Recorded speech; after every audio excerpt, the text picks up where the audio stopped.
On a snowy Christmas Eve, a young man made his way along a dark cobblestone street. His name was Thomas, and he was wrapped in a woolen cloak, a knapsack flung across his back. In his hand hung a 10-candle lantern. Behind the lantern's glass panes sat the remains of a spent candle. When he saw the glow of candlelight through the shop window of the chandler, the village candle maker, he hurried his steps, turning into the snow-covered pathway. In Thomas's way stood a beggar, shaking his cup for coins. Thomas pushed him aside and impatiently opened the door to the shop. Inside the shop, metal pots filled with tallow and beeswax hung from a stone hearth. The old chandler stood with sculptor's tools in his hands, surrounded by the beautiful creations he had made out of wax. "I'm lucky to find you here," Thomas said. "The town is empty." The old man gazed silently at Thomas as the young man glanced about at the rows of sculpted candles. There were sprites and fairies, angels with see-through wings, and a fragile princess in gowns as delicate as lace. They smelled of myrrh and frankincense and meadow flowers. "You're a foolish old man," Thomas said. "You spend hours making beautiful things that devour themselves. How long before the flame melts an angel into an ugly clump of wax?" He pointed to a row of simpler candles. "I only need light. I'll take one of those." The chandler looked steadily at Thomas. "The Christmas candles are of no good to you." Thomas was startled by his stern response, but he laughed. "It would do me much good not to stumble in the dark. Are you playing me, old man? I will not pay more for your candle than it's worth." "It's only 4 coppers, but you may find it costly." The old man's words were strangely serious. "I have money. Give me the candle," Thomas shouted. "It is late and my family is waiting for me. I need illumination to find the way." "Then it is illumination you desire?" the chandler asked softly. "That's what I need," Thomas replied. The candle maker nodded slowly. "So you do." He took a candle, dipped it over a flame, and then placed it inside the lantern's tin frame. Thomas dropped some coins on the counter and walked to the door. The old man's lips pursed in an odd, amused smile. "Merry Christmas, my brother," he said. "A farewell surprise, Thomas." To you as well," he stammered.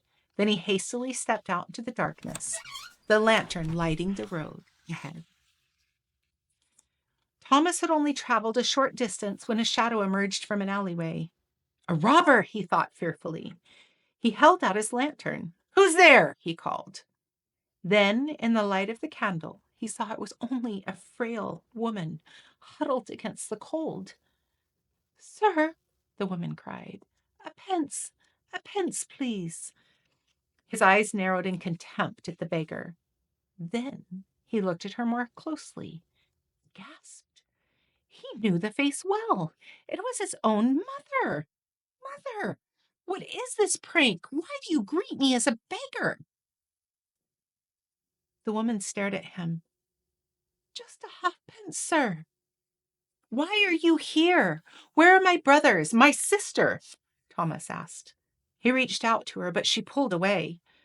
"Mother, how peculiar you act. You will catch a chill. Here, take my cloak."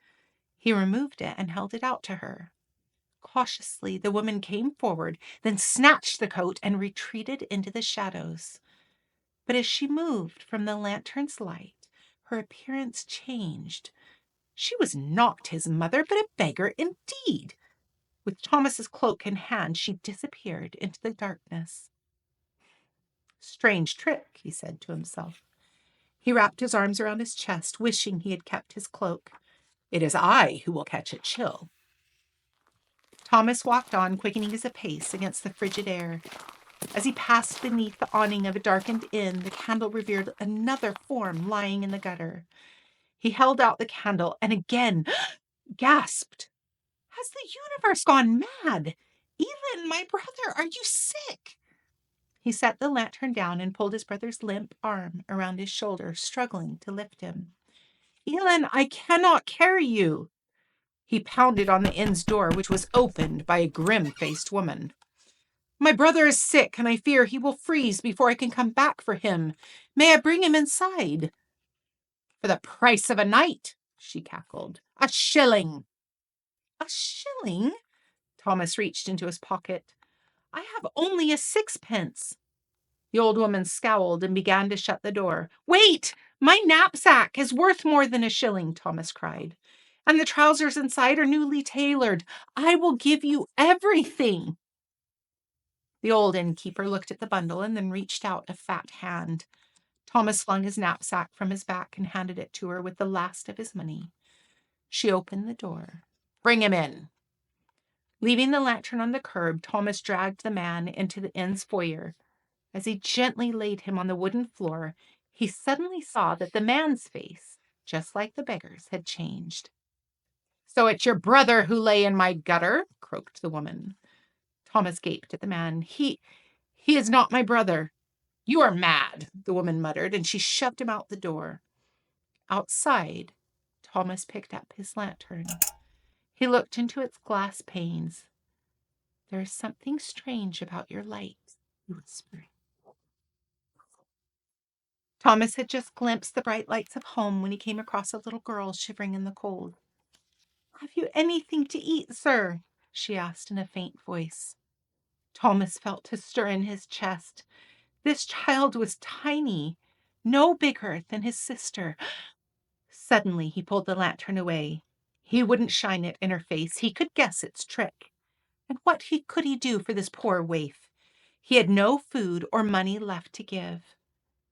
I have nothing, Thomas murmured as he left her, willing himself not to turn around.